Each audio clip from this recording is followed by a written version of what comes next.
de trás.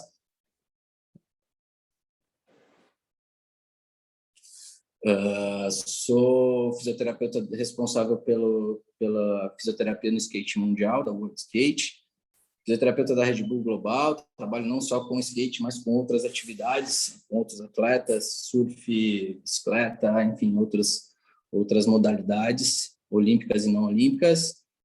E sou CEO da Action Pass, centro de treinamento aqui de Florianópolis. Bom, Eduardo, não sei se você consegue... O nosso problema é que esse vídeo... Eu trouxe um vídeo para vocês entenderem um pouquinho do que é o skate, né? E eu vou falando um pouquinho durante esse vídeo, é um vídeo mais longo, mas principalmente do quanto o skatista ele vai atrás dos seus objetivos, do quanto ele não desiste, né? Esse atleta aqui é o Pedro Barros. Eduardo, não sei se você consegue passar por aí. É preciso que você feche a sua... Vou fechar a minha aqui. Isso. Então, esse atleta que a gente vai mostrar agora é o Pedro Barros, tá? É um atleta que eu trabalho com ele desde os 8 anos de idade, medalhista olímpico, 6 ou 7 vezes campeão mundial, tem 8 medalhas de ouro do X Games, no total 10 medalhas, é um grande ícone do esporte. O que eu quis trazer um pouco esse vídeo para vocês entenderem? Isso faz há 1 mês e meio, lá nos Estados Unidos, isso vai aparecer numa videoparte dele, mas é assim a rotina do skatista.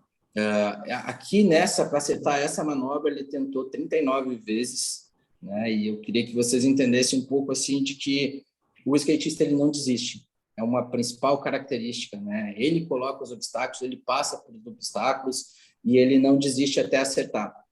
Então é muito difícil um skatista sair da pista não acertando a manobra dele. E aqui nesse vídeo a gente vai ver, depois eu fui cortando, mas eu deixei os primeiros momentos ali para vocês entenderem que é um ciclo, ele não consegue ir direto para a manobra que ele vai tentar lá em cima, né, daquela porta, a gente chama de porta aquilo, porque ele precisa ter o flow da pista, ele precisa estar na velocidade certa, né? Então, ele errou 39 vezes essa, tem algumas situações que passam de 50 repetições. E aqui a gente vê um pouco, né, da questão das contrações concêntricas, excêntricas, da desaceleração, de quando ele erra, se vocês notarem, olha a passada que ele dá, com o volume parece mais ainda, né, como ele faz para desacelerar, de quanta carga isso traz para tornozelo, joelho, quadril, principalmente, de quanto ele precisa dos estabilizadores de tronco, né, para se manter em cima do skate e para manter um estilo em cima do skate, né? É uma característica importante, é importante a gente entender isso, porque às vezes quando a gente não trabalha com skate, eu estou falando aqui de alto rendimento, né, a gente pode não optar pelas melhores possibilidades no tratamento ou na prevenção ou até no treinamento desses atletas, né? Em algumas situações, a gente faz, né, os treinos da seleção brasileira. Um exemplo do Ralph, às vezes num dia o atleta chega a saltar 70 vezes, 80 vezes, depois ele sobe a escada. Onde eu quero chegar com isso, né? É importante a gente entender essa demanda desses atletas, porque às vezes eles podem aparecer, e é uma discussão até com a parte de treinamento, né? Ele treinou isso, ele usou isso na parte técnica, e amanhã eu vou treinar um pliométrico com ele. Será que é o momento? Né? O quanto eu preciso, né, trabalhar, principalmente a recuperação muscular, quais são as valências que eu vou trabalhar após uma sessão dessa de skate, que pode durar até 3 horas, né? Então, eu trouxe esse vídeo para vocês verem quantas vezes o skatista erra até ele acertar. Às vezes, para a gente, para pessoas que não estão ligadas ao esporte, olha, é muito simples, né? Não, mas ele demorou para acertar, né? Agora vocês veem ele acertando. Aqui tem outras manobras, né, para entender um pouco o tipo de queda, né, e o quanto eles permanecem em cima do skate ali, os tipos de rotações de tronco, os tipos de impacto que existe e o quanto também esses skatistas sabem cair. né? Se você vai notar, eles apoiam muito pouco as mãos, é um outro detalhe que eu vou chegar depois. Aqui teve uma lesão de tornozelo, se vocês olharem, acho que eu fiz um vídeo no slow motion também. A falta de controle de tronco fez com que ele caísse muito para o pé de trás, né, forçando um pouquinho mais os estabilizadores laterais do tornozelo dele. Aqui outras situações, lá nos Estados Unidos é muito comum, né, a prática do skate nas piscinas vazias, né, nas piscinas de fundo de quintal, e o quanto é difícil, né, essa capacidade física para exigir isso e acertar essas manobras. Então, aqui é só para ilustrar um pouco do que a gente vai ver, né? É lógico que eu estou falando desses atletas de alto rendimento e a gente realmente treinava em pistas muito melhores, mas essa aqui é a realidade de muitos dos skatistas que podem aparecer no consultório de vocês, né? E para a gente entender também um pouco esse perfil dessa população aí. Eu acho que o vídeo está chegando ao fim, se quiser... Ele vai acertar essa manobra, mas o que é importante é que existe uma energia muito positiva para que ele continue tentando. Nos vídeos com som, vocês poderem escutar, os outros atletas, os outros skatistas não saem da pista até ele acertar, né? Então, existe essa situação, o skatista ele é muito parceiro um do outro, né? E eles permanecem nessa situação, às vezes até, né? O que não, para a gente não é muito indicado, porque às vezes eles passam, né? Fadigam e aí o índice de lesões e as possibilidades de lesões aumentam muito. Então, falando um pouco de skate, né? Ele é um estilo de vida, né? Acima de tudo, ele é um estilo de vida. E isso lá no início, que eu comecei a trabalhar com skate, era uma grande luta, porque, não, a gente não vai fazer esse exercício porque é o estilo, a gente bebe cerveja, a gente não cuida muito dessa parte física, então, para eu conseguir trabalhar com esses atletas, eu tive que convencer de alguma maneira que eles iam ter um pouco menos de dor, né, ao passar, se tivesse uma condição, se dedicassem 1 ou 2 dias na semana, começando com doses mais menores, até ter uma condição de um treinamento mesmo, e para que eles pudessem melhorar as manobras. Essa é uma das maneiras que isso foi possível, e principalmente reduzir um pouco as dores, porque o skatista ele tem muita dor, a demanda dele é absurda, né? Foi uma das questões que me fez trabalhar com skate, né? Eu olhava lá atrás, eu trabalhava com futebol, eu tinha uma oportunidade de entrar cada vez mais nesse mundo do futebol, e eu optei por ir por essa situação, porque eu via que tinha poucos profissionais que trabalhavam com isso, e a remuneração nunca foi uma coisa grande, né? Agora a gente está virando uma situação, um jogo, mas sempre foi difícil ter uma remuneração para isso aí também. Então, partindo desse estilo de vida, uma coisa que me facilitou muito, né? Eu trabalho com o Pedro, conheci o Pedro há 8 anos e a gente já começou a desenvolver o Pedro Barros, uma situação desde essa idade. Então, passam aí 17, 20 anos aí que eu trabalho com ele, e a gente conseguiu desenvolver, né, através de existir uma base, existia um pai preocupado, existiam patrocinadores que gostariam e queriam preservar ele como talento que ele era já, e a gente começou esse trabalho muito cedo, e eu acho que ele foi uma das portas que abriram para que os outros, né, e aí foi uma demanda, uma turma, ele, Murilo, o Felipe Caltabiano, o Foguinho, o Vi, então começaram ali o skate abrir essa possibilidade de treinamento e prevenção. Eu acho que foi um case muito legal, né? Nesses 20 anos aí de trabalho, a gente ele não participou de 3 eventos até hoje por lesão, né? E ele conseguiu o topo da carreira, eu acho que conseguiu todas as conquistas que ele poderia conseguir. E eu acho que isso também motivou os outros a pensarem um pouco diferente. Daí eu acho que a gente conseguiu trabalhar um pouco mais com o skate. Os Estados Unidos, né, são mais de 15 milhões de skatistas lá. No Brasil, a gente tem 8,5 milhões. Esse dado é antigo. Eu acredito que pós-pandemia aumentou muito. Então, eles vão bater nos consultórios de vocês aí, com certeza, né? Eu gostaria de ter esse número recente, mas a gente não tem. A Datafolha de 2015 mostra que 11% dos lares brasileiros tinha pelo menos um morador que praticava skate. tenho certeza que esse número aumentou, né? Graças aos títulos mundiais, não só do Pedro, mas Bob Burnquist, Sandro Dias, Letícia Buffoni, aí vem Raíssa, Kelvin, enfim, toda essa galera que fez um crescimento muito grande do skate. E aí eu acho que foi a chave, né, de ouro, assim, foi os Jogos Olímpicos, né, que acho que a figura, né, do skatista mudou, né, não mudou, mas a gente conseguiu apresentar o que realmente é o skate, porque era uma das questões que o skate é marginal, o skate é de rua, e eu acho que o skate tem muitas outras características positivas, né, e eu gosto sempre de olhar por essa visão. E eu acho que o skate conseguiu vir para os Jogos Olímpicos, mostrou a união do parque, mostrou a Raíssa brincando, né, a mudança de vida que proporcionou para todos esses skatistas e para as pessoas que trabalham com skate também. Então, eu acho que os Jogos Olímpicos aumentaram muito esse número aí. Vamos lá.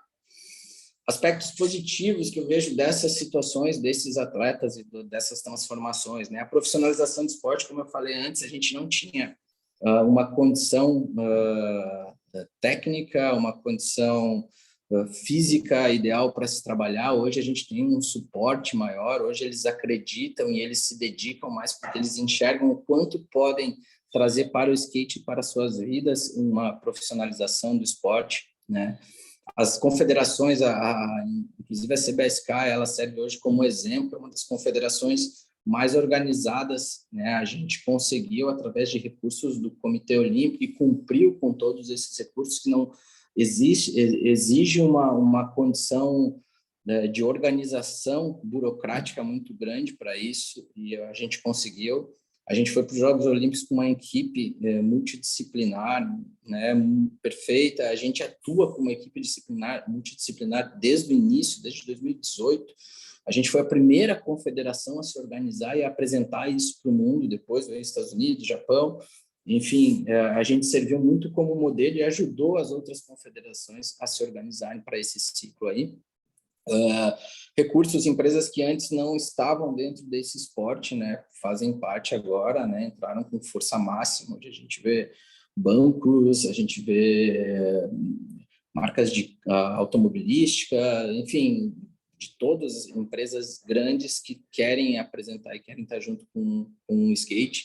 O Comitê Olímpico nos dá um suporte muito grande, né? A gente tem aberto o Maria Lenk, que é um grande centro de treinamento, existem setores específicos organizados para isso, e como a gente cumpriu a nossa meta, que era trazer medalhas, os recursos aumentaram, né? E a gente tem condições de levar esses atletas que muitas vezes não tinham condições financeiras de viajar, de ir para uma final de mundial, de ir para as etapas que são mais caras, né, ao redor do mundo. Então, o Comitê Olímpico nos subsidia e nos ajuda muito, não só com logística, com tecnologia, isso faz total diferença. Eu acredito que criou uma nova modalidade, que é o performance, o skate performance, né? Antes a gente não tinha o skate performance, mesmo tendo campeonatos mundiais, ainda ficava muito nessa situação de estilo de vida, enfim, mesmo no X Games, mesmo os campeonatos mundiais, acho que isso mudou bastante, é uma nova modalidade, existe o skate core, existe o skate que visa principalmente essa condição física e técnica mais apurada. É um grande potencial, eu acredito que vai crescer muito, né? A gente está cada vez mais conseguindo, inclusive com o COB, com universidades, pesquisar, ter mais dados para tomar melhores decisões sobre o skate. Isso está crescendo bastante, isso é positivo, porque até então a gente tem pouquíssimo recurso, tem mais pessoas interessadas em ajudar o skate também. O nível competitivo aumentou muito. Se a gente pegar no início, no princípio ali, as voltas, dá um exemplo do parque, são 45 segundos, em torno de, os skatistas faziam em torno de 10 manobras, 8. Dessas 10 manobras, a gente chama de best tricks, as manobras mais difíceis, manobras que têm a ver com giro, 540, flips, né, na volta, são manobras que requerem mais habilidade técnica e física, Hoje a gente tem em torno de 14 manobras, 15 manobras, dessas 6 ou 7 são best tricks. Antigamente a gente tinha 2, né? Então o nível competitivo mudou muito. A gente vê uma final olímpica com os skatistas dando 2 ou 3 540 e 3 flips numa volta de 40 segundos, né? Um nível muito alto. E a organização dos eventos, em partes, melhorou, né? Eu acho que para a gente é uma bandeira que a gente bate muito nessa do tratamento, de estar próximo e de dar uma condição, porque eu acredito muito, a gente acredita muito que é o skatista é que faz o show, então para que aconteça esses eventos é ideal que eles tenham uma base boa e uma estrutura ótima para trabalhar. Se a gente for pensar em aspectos negativos desse crescimento, teve um nível, né, o nível de comprometimento ainda não é o ideal de todos. O índice de lesões aumentou porque muitos amadores começaram a usar o skate. Pós-Olimpíada, isso teve um aumento bem grande, né? Ainda muitos treinamentos, porque muitas pessoas entraram para o skate, porque agora o skate aparece, elas querem fazer parte, muito até por aparecer mais e não por querer estudar e entender o esporte. Então, muitos treinos errados, muitas condutas, de repente, que não tem a ver muito com o esporte, poucos estudos ainda. A experiência para a gente com esse tipo de competição, uma competição a nível olímpico, né? Antes a gente tinha competições que tinham público, mas era um público muito mais do skate. A gente vai para uma Vila Olímpica com Djokovic, com outros atletas, e isso mexe um pouco mais, né? As regras mudam, né? No geral, eu acho que isso mexe um pouco mais, a pressão emocional, né? Desses atletas que não tinham até a gente começar um trabalho, essa preparação emocional, né? A pressão no meio do esporte, porque muitos do meio core do skate não gostaram dessa situação do skate virar olímpico, porque isso não fazia parte do estilo de vida do skatista, ou que isso ia manchar de alguma maneira, e a gente conseguiu provar que não, né? O skate olímpico trouxe mais recursos, fomentou as outras modalidades que a gente tem aí, né, e que cresceram junto, e o número de competições no Brasil aumentou muito, de todas as modalidades, não só as olímpicas, né? E o skatecore continua sendo o skatecore, e quem é olímpico também pode fazer parte do skatecore. Eu acho que vários skatistas dão esse exemplo aí. A profissionalização precoce é uma das situações que a gente enfrenta no mundo todo, né? Se a gente vai pegar o pódio do street ali, Raíssa, as duas japonesas abaixo de 15 anos, 13, 14 anos, né? Então, de que maneira essa profissionalização precoce está sendo encarada, né? Como que os pais acompanham isso, como que o técnico acompanha isso, né? Então, a gente tem muito esse cuidado, mas a gente enxerga outras situações, né, no mundo assim, de que às vezes isso pode ser a chance da família, pode ser uma chance, né, do técnico, enfim, e a gente entende, né, que isso tem um cuidado muito maior. Falando de modalidades, né, existem o skate hoje, ele é usado como meio de locomoção também, né? A gente vê em São Paulo, inclusive, eu tive 2 possibilidades de ver uma pessoa indo trabalhar de terno. Aqui em Florianópolis isso é mais comum ainda, né? Mas as modalidades são, né, de descida de morro, de velocidade, tem o downhill, o speed, o slalom, outras modalidades como o freestyle, como essa foto, outras, o parque, o street e o vertical, que é o half. Então, a gente fala de uma alta demanda articular associada a um risco permanente de lesões musculares. A certeza que a gente tem quando a gente trabalha com skate de alto rendimento é que a lesão vai acontecer. E a gente, né, é uma realidade do skate isso, né? Devido às manobras que envolvem uma velocidade de execução muito grande e um curto espaço de tempo, né? Falando de parque, uma altura muito alta, uma velocidade muito alta também. Então, o que a gente propõe realmente é entender, é avaliar quais são os déficits, né, de força, de mobilidade, de estabilidade, de controle motor e atuar em cima disso, mas existem fatores externos que nos trazem, né, situações como o frio, a pista, de repente, se ele vai fazer uma videoparte ou é rua, né, os defeitos do asfalto, as imperfeições do solo, né, nos trazem isso. Numa competição de alto rendimento, a gente vai ter também a situação da tensão, do nervosismo, né? Poucos atletas se mantêm na elite. Se a gente vai ver nesse ciclo olímpico, eram 3 skatistas brasileiros, masculino, 3 feminino, de cada uma das modalidades. Um país que tem um grande número de atletas com alto nível de skate. Muita gente ficou de fora. Então, a situação é que realmente a lesão vai acontecer e a gente precisa entender mais o esporte, quais são os padrões da postura que fazem parte do gesto, quando esses padrões posturais vão estar atingindo uma articulação, né, vão gerar uma sobrecarga articular ou quanto não, quanto esse padrão é bom para que ele ganhe mais potência. Então, entender a individualidade de cada um, principalmente a maneira de andar de cada um é fundamental. A partir da literatura, né, ela explora muitos dados epidemiológicos, hospitalares. Hoje em dia a gente tem pouco estudo realmente, né, a gente está aqui mobilizado e vai trazer algumas outras situações melhores para que as pessoas possam entender mais sobre o skate, mas a maioria são dados epidemiológicos, né, mostrando crianças de 5 a 20 anos, como esse estudo aqui fala um pouco, né, sobre lesões agudas e traumáticas durante skate. Esse estudo ele mostra, né, um dos mais completos. Ele tem 18, durante 18 anos, mais de 1.200.000 crianças e adolescentes que sofreram algum tipo de lesão.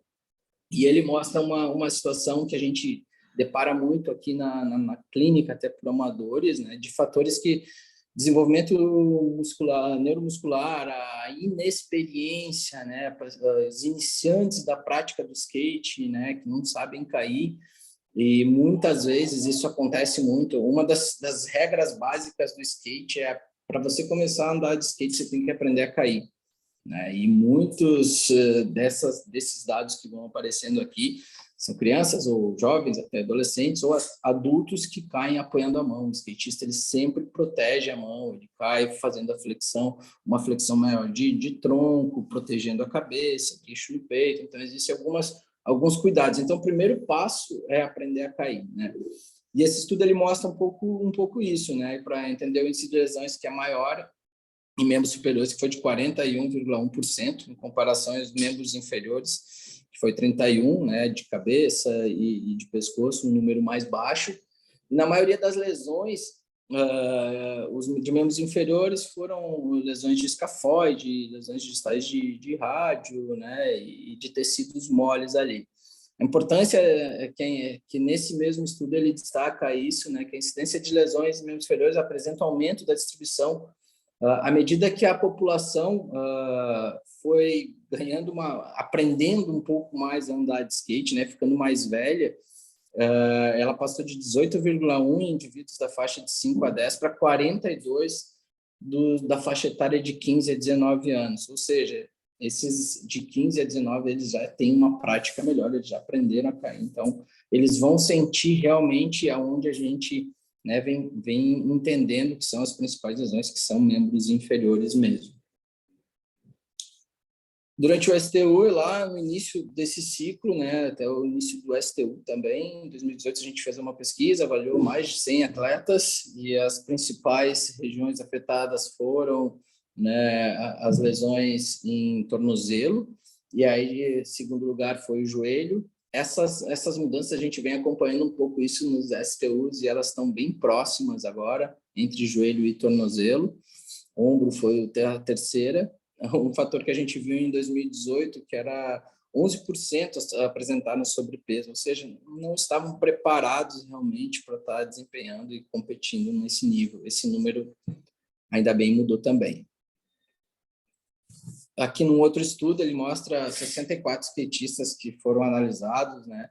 26 a 25% tinham idade entre 17 e 22 anos, que é aquela média que a gente falou, ou seja, por mais que iniciaram, né, dificilmente eles vão ter os mesmos erros dos iniciantes de cair com a mão. E foram os principais, foram o joelho com 23%, seguido de tornozelo com 17%, coluna, lombro, sacra e pé com 10%, né? O segmento de maior queixa musculoesquelética nessa entrevista.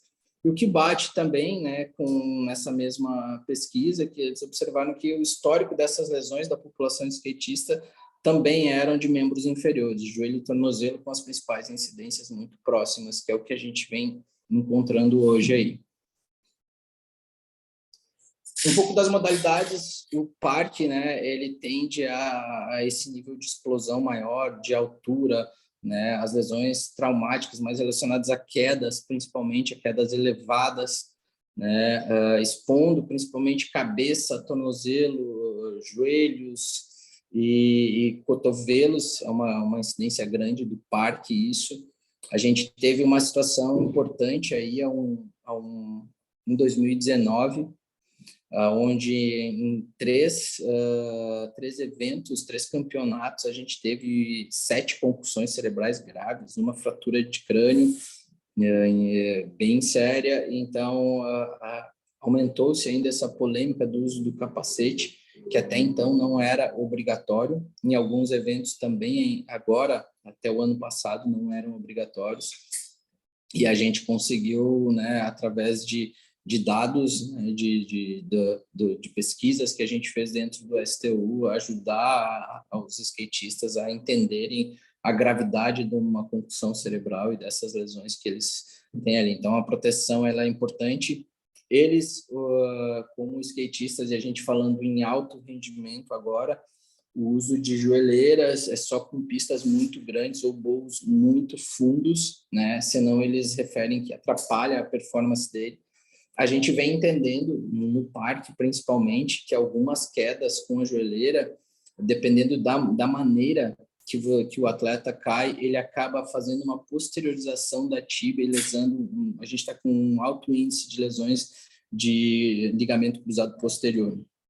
Realmente porque eles caem muitas vezes de joelho, né, deslizando no bowl, preserva um pouco a passada, que é o que a gente viu do Pedro naquele primeiro vídeo, né, quantas vezes ele bateu o pé, o quanto de impacto aquela desaceleração, aquela ação excêntrica do movimento dele estava gerando nas articulações, né.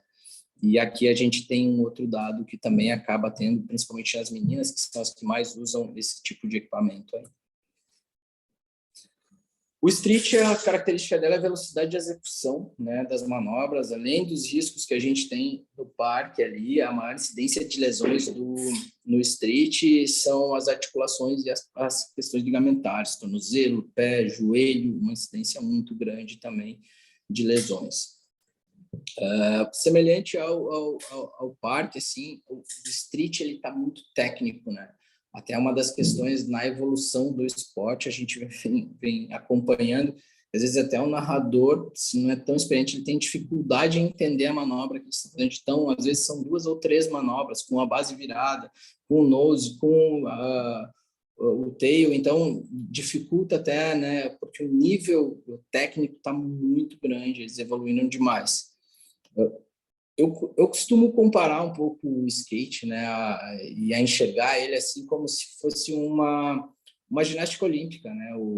A gente está vendo aí voltas de 40 segundos com 3.540 no parque, essas junções de manobras no street, 3 manobras em uma, de base trocada. Então, eu comparo muito com uma ginástica olímpica, mas ao mesmo tempo com uma mistura com até o balé, né? Porque é plástico, né? E os atletas se preocupam muito, os juízes olham muito o estilo, né? A conexão com a natureza, vento, solo, atrito, né? Assim como o surf tem muito disso, né?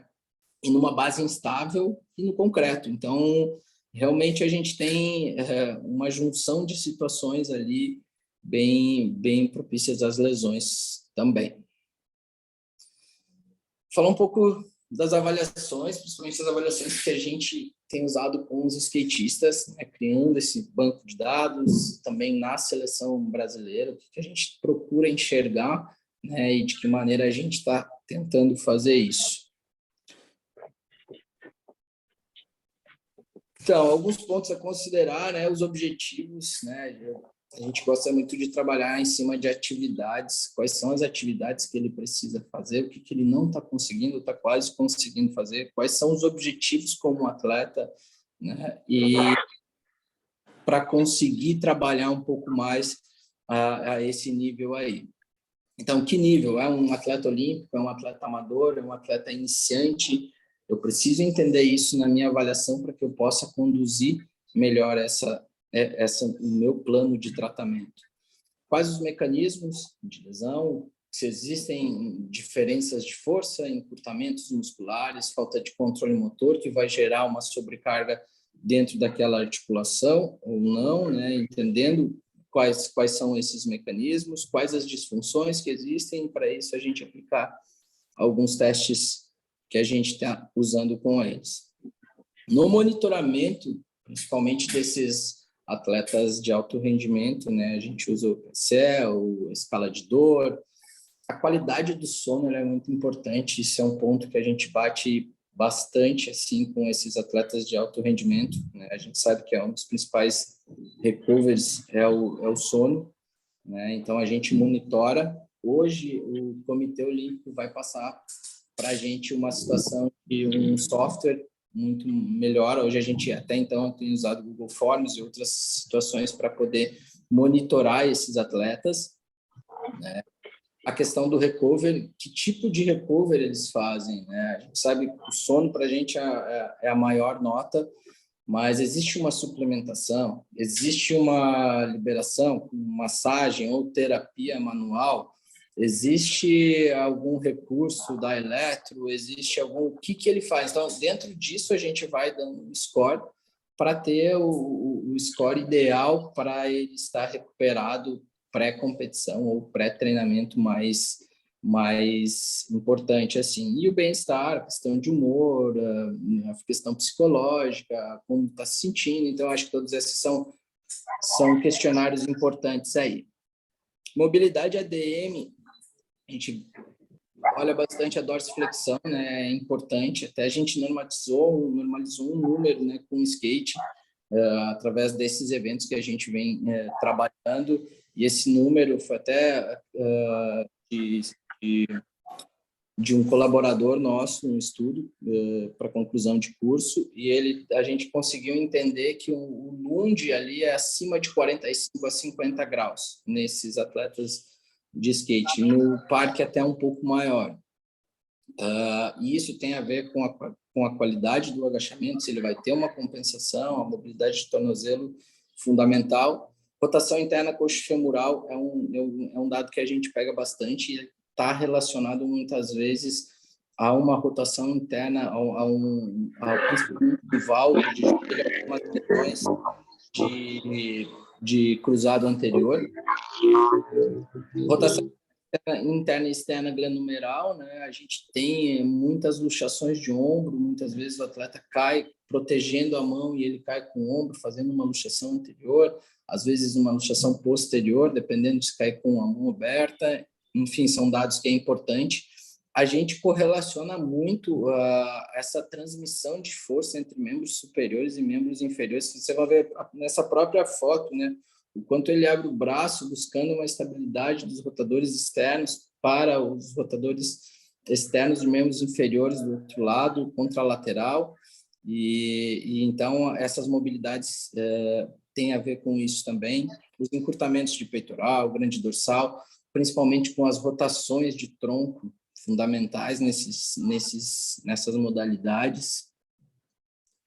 As estabilidades, né, flexores de tronco, prancha, extensores de tronco, flexores laterais, apresentando assim o que a gente vê principalmente no alto rendimento, os estabilizadores, os flexores laterais são responsáveis por grandes desequilíbrios e falta de forças ou compensações de algumas das lesões do controle motor de tronco, principalmente de membros inferiores, né, podendo levar algumas lesões como LCA, entorse de joelho ou até uma impactação maior de quadril. Então, esses são os testes de estabilidade, de equilíbrio, o MBS e o Tandem, né? São testes que a gente usa para ver estabilidade de tornozelo e também eles são validados para concussão, né? Quando a gente teve esse número maior de atletas tendo concussões, a gente usou um pouco mais deles. A gente selecionou alguns grupos dos testes de força, né? Das principais articulações e principais grupos musculares que a gente entende que são importantes para a prática do skate. E mais os testes funcionais, step down, né, saltos verticais ou laterais, como ele aterriza, como ele faz a propulsão desse teste, os ropes, o Y-teste e, dependendo dessas situações, o CK-Quest, mais raro assim, mas também é usado. E testes de impulsão, né? A gente usa às vezes o MyJump, hoje a gente tem um tapete também, onde o POB está possibilitando a gente avaliar de outras maneiras a potência desses atletas. Como análise, né, principalmente identifica alterações ou erros, né, dos movimentos ou compensações ou proteções, a gente tem usado a análise 3D, né, com os parceiros que é o Gustavo e o Ricardo Schroeder. Então, a gente passa a ter uma visão das disfunções, dos desequilíbrios, correlaciona com os testes, correlaciona com os canais, com os testes de força. E isso nos dá uma tranquilidade, uma certeza maior de onde atuar e de como atuar. Dentro dessas análises 3D, a gente tem identificado muito o que são padrões, principalmente do gesto, né? Ou sobrecargas, né, do skatista, exemplo do parque, um tensor da face lata da perna da frente muito mais tenso e um flexor de quadril, um ilho-psoas muito hiperativo da perna de trás, porque no movimento o skatista ele projeta a perna da frente, então a perna da frente controla muito mais esse movimento e para a explosão ele usa a perna de trás. Então, a gente está cada vez mais entendendo isso, né? Onde eu preciso mexer, aonde não. Aquilo é da biomecânica, aquilo é da questão do gesto dele mesmo, eu não posso mexer ali. Então, está nos ajudando bastante, contribuindo bastante. O grande objetivo é criar um banco de dados da saúde desse atleta, né? Onde cada um vai ter ali o seu histórico com informações relacionadas ao seu desempenho. E a gente está compilando muito isso com a parte técnica, né?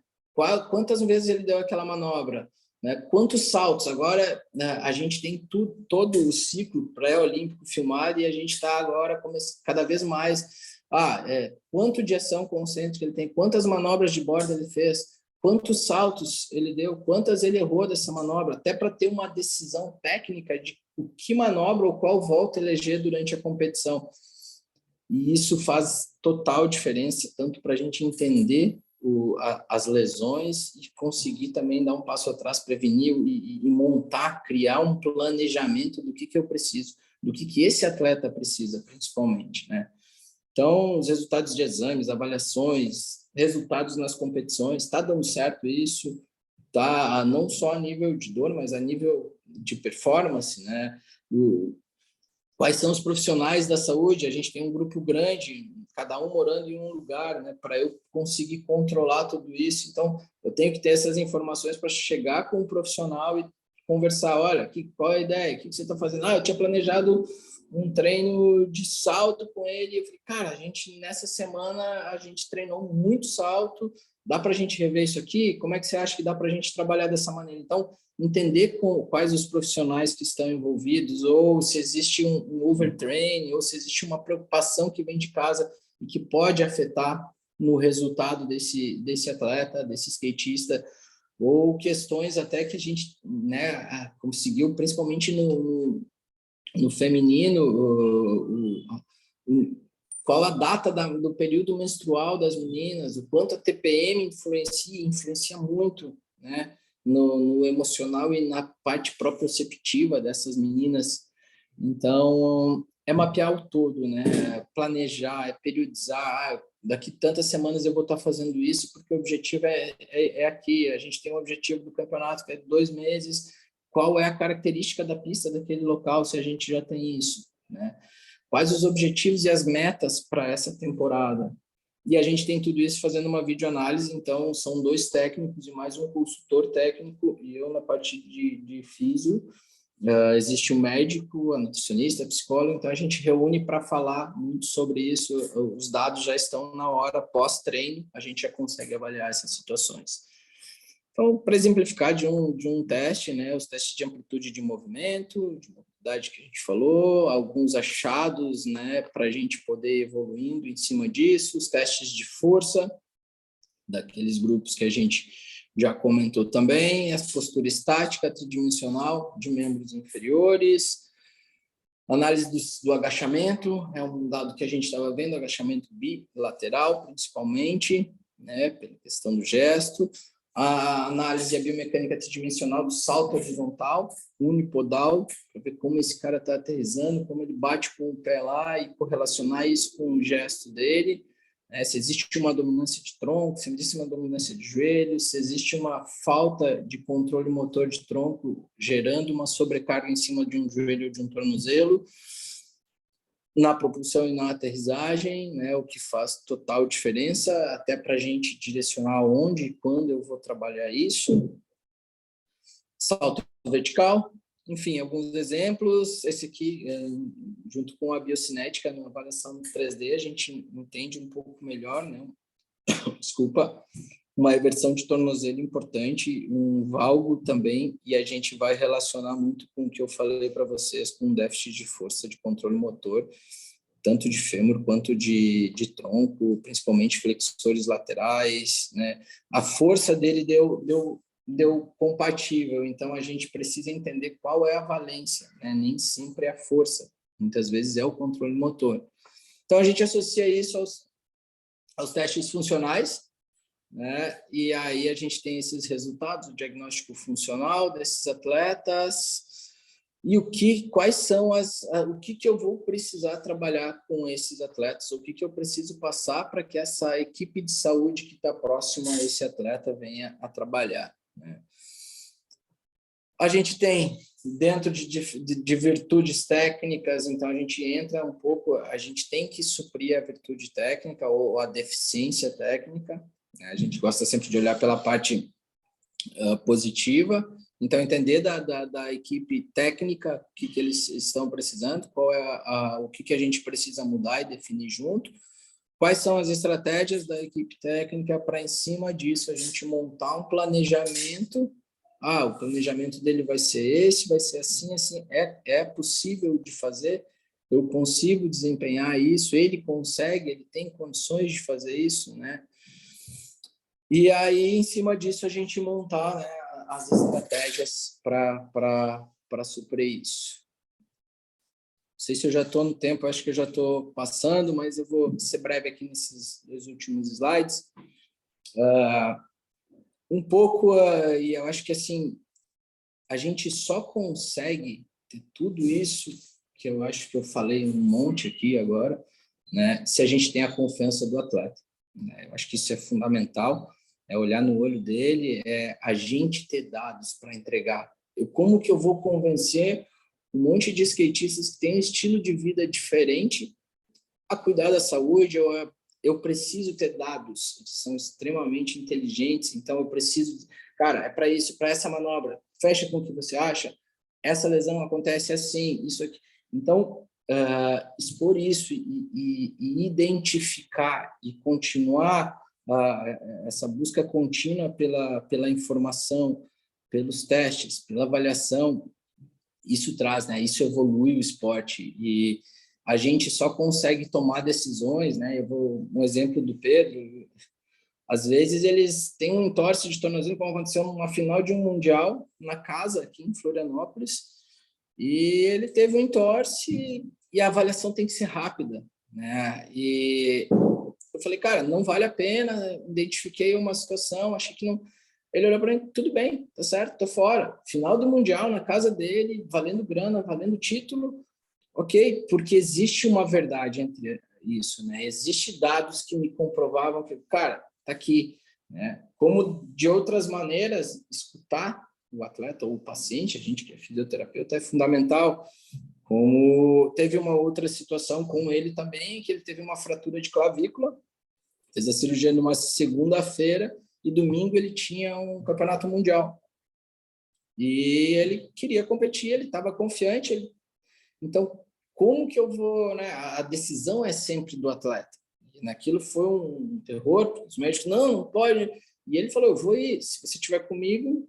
Então, como que eu vou, né? É uma questão de confiança. Então, a gente teve uma estratégia de ver quais as manobras que eles poderiam ter um risco de cair mais. Assim, então, tira isso.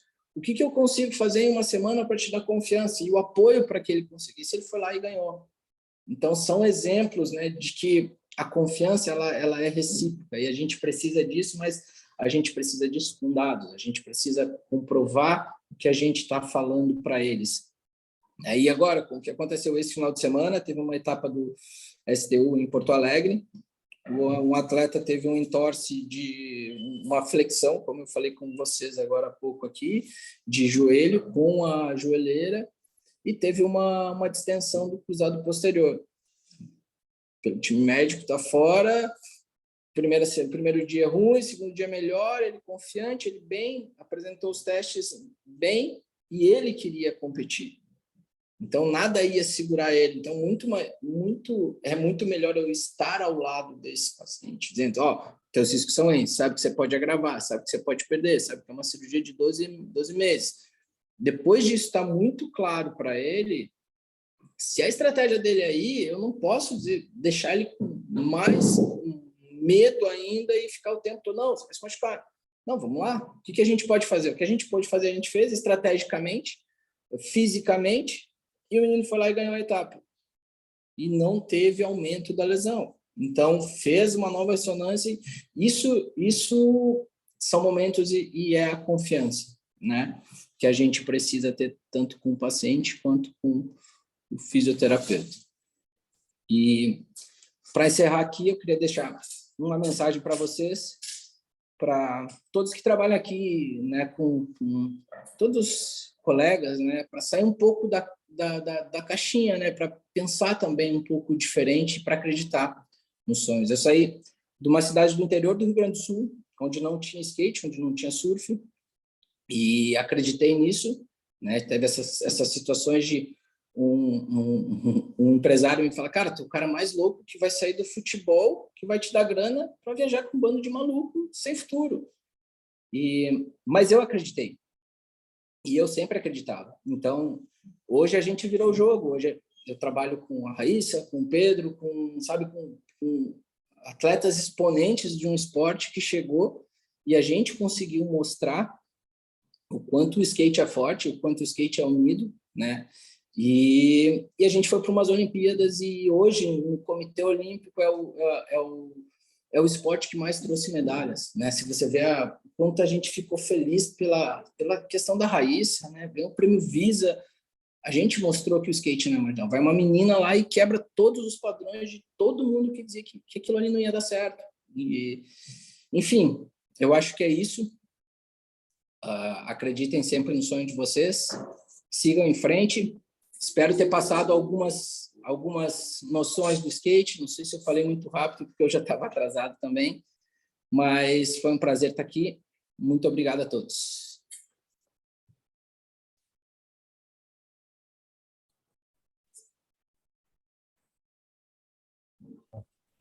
Pessoal, se alguém tiver mais alguma pergunta, a gente tem uma pergunta por enquanto aqui. Se alguém tiver mais alguma, pode colocar ali, se quiser falar pessoalmente aí também.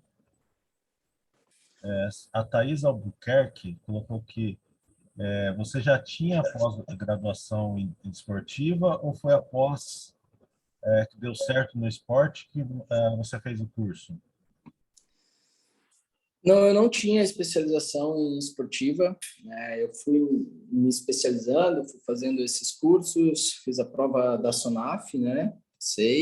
Mas eu saí da faculdade com a certeza de que eu queria trabalhar com esportiva, essa era uma certeza que eu tinha e sempre me chamaram a atenção esses esportes extremos, então eu procurei estudar mais esses esportes e me profissionalizar, né? Ter um pouco mais de mão, entender um pouco mais sobre exercícios, enfim, fazer cursos que venham a trazer ferramentas que me ajudem nesse processo com os atletas.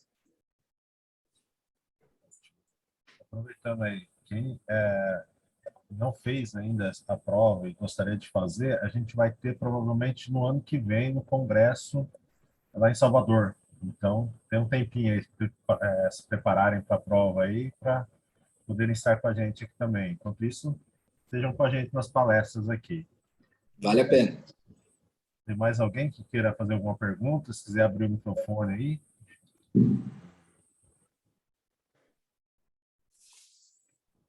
Pedro Henrique colocou aqui, gostaria de saber como foi o atendimento do Christian Roussoy. Só isso, fala. O Christian Roussoy, ele é um paciente, já um amigo já de muito tempo, né? E sempre que eu vou para os Estados Unidos, eu atendo ele. Sempre que ele vem para o Brasil, ele vem aqui. É um skatista que inventou grande parte das manobras que a gente tem hoje. É um ícone do esporte, né? E é uma honra sempre atender ele. Tem as lesões mais a nível de desgaste mesmo, né? Pelo tempo mesmo de skate. 50 anos e está andando de skate numa performance ótima ainda. É uma honra poder atender ele, sem dúvida. Mais alguém quer perguntar alguma coisa? Pode abrir o microfone. Se você abrir o vídeo aí, pode falar aí. À vontade, pessoal.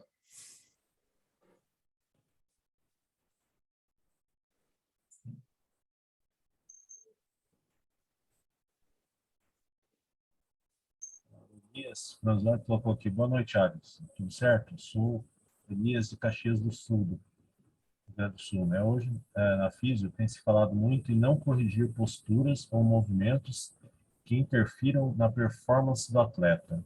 Como você avalia um possível risco nessas situações?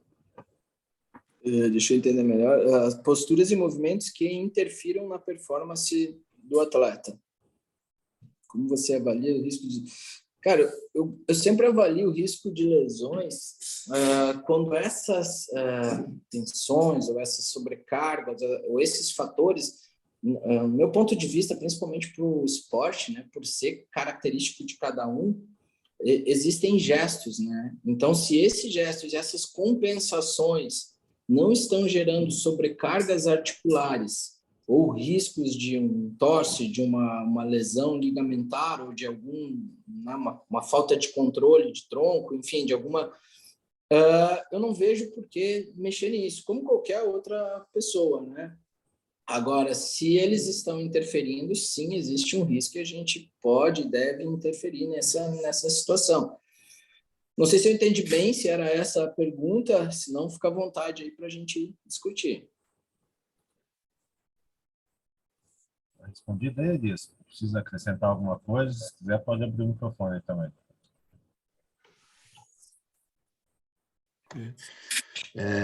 Com licença, né? Prazer primeiro estar aqui compartilhando com vocês, né? Essa participação de hoje aí, a palestra de hoje, uma aula praticamente, né? E era mais ou menos nessa questão mesmo, né? Na questão biomecânica, hoje a gente tem, pelo menos eu vejo muito o pessoal falando, né? A gente não tentar corrigir tudo, né? Deixar uma pessoa um robozinho, que nem o Alisson falou, cada um tem a sua particularidade. E muitas vezes eu me perco muito até, né? Como ainda sou estudante, em ver o que é o certo e o que é o errado, né? Até por testes funcionais e tal. Então era mais uma abordagem nesse sentido mesmo. Mas ficou claro, sim. Obrigado. Mas, assim, Elias, prazer falar com você aí. E a situação, às vezes, cara, a gente vai ver um valgo dinâmico, que é, né? Todo mundo fala, mas o valgo dinâmico do Pedro ali...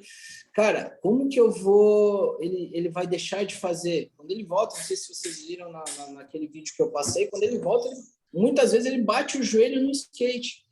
Então, a minha estratégia para minimizar esses riscos é trabalhar a coordenação desses grupos musculares. Como ele vai controlar esse valgo? Entende, cara? Então, quando você tiver dúvida, né, e essa dúvida vai acontecer, não só por você estar agora acabando a sua formação, mas muitos profissionais têm essa dúvida. eu bato muito nessa, trabalha a coordenação, trabalha como ele vai chegar a esse movimento, como ele controla esse movimento. Porque no skate isso vai acontecer. E aí, dependendo do que a gente está falando, de qual esporte ou qual atividade, é importante a gente entender isso. Por isso, entender qual a atividade, né? Qual a atividade? Se a atividade é uma pessoa, né, que precisa elevar o braço. O que ele precisa? Quais os grupos que estão envolvidos? Então, melhorar o controle desses grupos envolvidos. E aí sim a gente vai tendo essas... Se isso não está gerando nenhuma sobrecarga mecânica, eu não vejo por que a gente mudar isso. Show de bola. Não, agora ficou bem claro. Acho que tu até tu usa também como base os testes funcionais ou tu deixa mais uma prática ali de campo mesmo para ver a diferença? Não, eu gosto de, né, todas aquelas avaliações que eu mostrei ali. Lógico que às vezes não vou fazer todos. Os atletas olímpicos, os atletas da seleção, eu faço tudo, né? Então, força, assim, para ir vendo comparativos, se existe uma discrepância muito grande de força, uma diferença, até para, né, correlacionar um dado de um teste funcional com um déficit de força, com um déficit de controle motor, é ali que eu vou ser preciso. Eu preciso ser preciso com esse tipo com esse nível, né, cara? A exigência do skate é muito alta.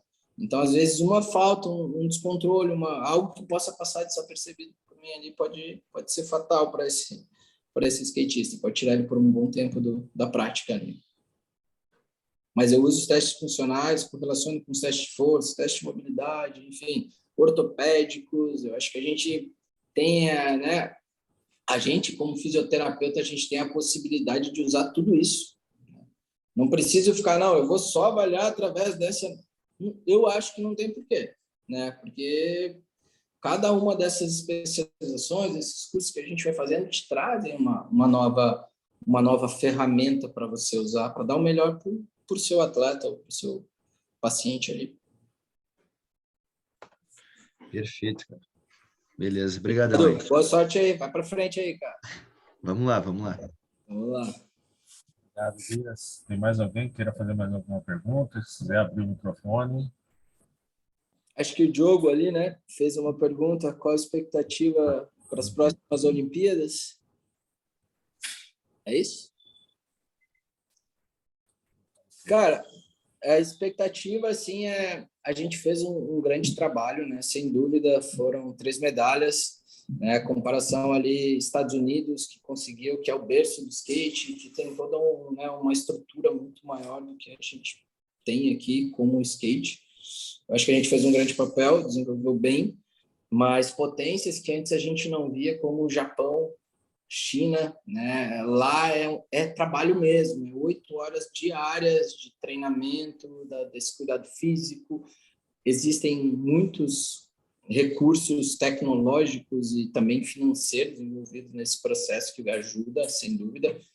Mas a gente está correndo atrás, né? E a gente acredita que se a gente conseguir fazer todo o monitoramento, tudo que a gente precisa, se não tiver outras surpresas, né? Como teve para esse último ciclo foi difícil, teve pandemia, então dificultou bastante. A gente acredita que a gente vai tá cada vez mais, né? Estão vindo novos talentos e a gente pode estar lapidando e ter um N cada vez maior de skatistas aí para trabalhar. Obrigado, Diogo.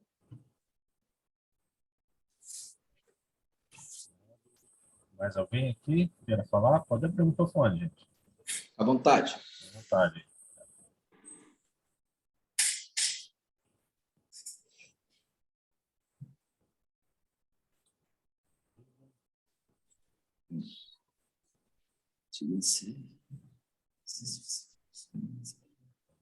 Cheguei atrasado, vocês falaram sobre surf. Então, Maurílio, eu falei, sim, na palestra ali, falei bastante sobre o estilo de vida, sobre as dificuldades, né, sobre o que a gente enfrentou nesse ciclo olímpico aí, que era exatamente isso, né, de não ter nem estudos muito concretos para a gente se basear, então, né, e também como modular essa galera, né, do surf e do skate aí, a ter uma vida mais regrada, a ter os cuidados com a parte técnica, com a parte física, entender que existe um fator emocional envolvido nesse processo, que a alimentação é fundamental para que isso ocorra, que o sono faz parte do processo de treinamento, tanto quanto ir para a pista, que existe um controle entre carga de pista e um controle entre carga de treino, que não é qualquer treino, né? Como eu acho que eu falei bastante aí na palestra, dependendo do treino, pode te prejudicar mais até do que te trazer benefícios, se você não souber o que trabalhar, se você não souber a questão fisiológica e a questão biomecânica desses esportes. Então, eu acho que é isso. Eu acho que mudou bastante. Eu acho que esses resultados, né, fizeram com que os próprios atletas, todo mundo quer, né? Esse ano, no skate e no surf, todo mundo quer ir para as Olimpíadas, todo mundo quer fazer parte, porque entende que é melhor ter um grupo de pessoas, uma equipe multidisciplinar cuidando, vai melhorar a performance, sem dúvida. Se realmente ele ama aquele esporte, ele gosta daquilo, é mais forte do que qualquer balada, é mais forte do que a bebida, enfim, outras coisas que podem tirar ele do rumo aí. O Pedro Henrique está colocando aqui também, ele atende uma criança de 8 anos e participa do campeonato de skate. Tem alguma recomendação específica na prevenção de lesões? Cara, ele é muito novinho, né? 8 anos, ele tem que realmente brincar, desenvolver outras valências, né? Você pode já ir acompanhando se existem algumas questões estruturais envolvidas, mas é muito novo. Eu acho que, por enquanto, cara, é deixar ele brincar, é se você conseguir ir criando um hábito saudável para ele, né? Mas de importância dos exercícios, como brincadeira também, é difícil de você atrair um menino de 8 anos a isso, então de forma lúdica, de forma leve, ele vai ter bastante tempo, né, para se desenvolver no esporte, então é importante que ele pratique outros esportes também, não fique só no skate. Uma das coisas que eu defendo muito com a Raíssa, com o Pedro, com todos esses que eu fiz o desenvolvimento desde crianças, era esse compromisso, né? Tem que ser muito mais divertido o skate do que nessa fase uma obrigação. Então, vai fazer outras coisas, vai brincar com aquilo, tirar um pouco esse foco, né, dessa profissionalização precoce que acontece, porque se você vai ver, hoje com 26, 27 anos, ele compete desde os 13, 12 anos de idade. Então, é muito tempo de avião. A gente que vive nisso, por exemplo, ano passado eu fiz 210 mil milhas, é mais ou menos uma média que a gente faz viajando em competições.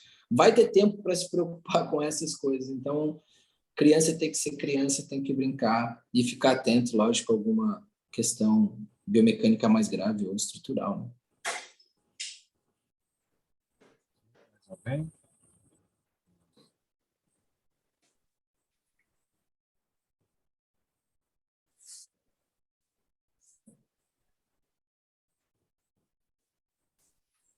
Aqui acho que alguém mandou uma... Tem proposta de trabalho para recomendar no Rio de Janeiro? Tem proposta de trabalho para recomendar. Não entendi muito a tua pergunta, Thaís.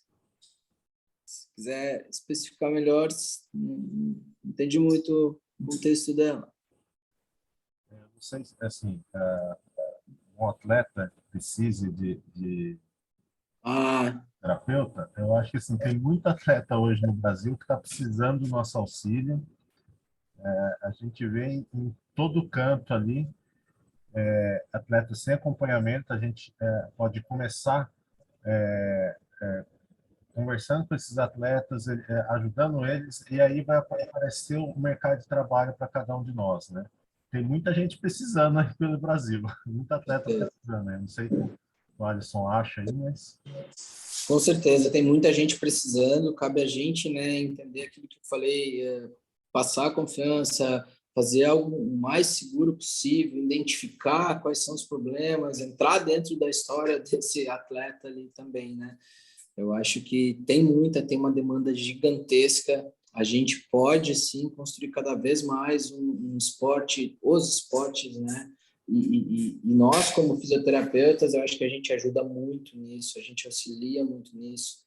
Então, acho que tem lugar para todo mundo, né? Basta a gente trocar ideias, a gente trocar informações e realmente usar dos principais recursos da fisioterapia, que é escutar o paciente, entender a atividade, buscar junto deles os objetivos. Acho que é por aí.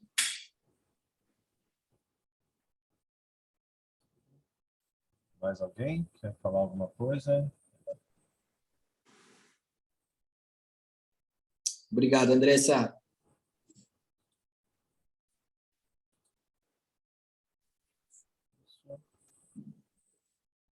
Bom, acredito que foi isso. Eu não estou vendo mais nenhuma pergunta aqui. Quero agradecer ao Alisson, excelente palestra, muito bem explicado sobre o skate e sua atuação. Tá. Apareceu uma pergunta aqui. Existe algum estudo sobre as lesões usando as joelheiras? A gente está fazendo um estudo aqui sobre as lesões, né, sobre a mecânica delas e, né, o quanto a gente pode melhorar essa condição. A gente está iniciando aqui alguma coisa já desde o ano passado.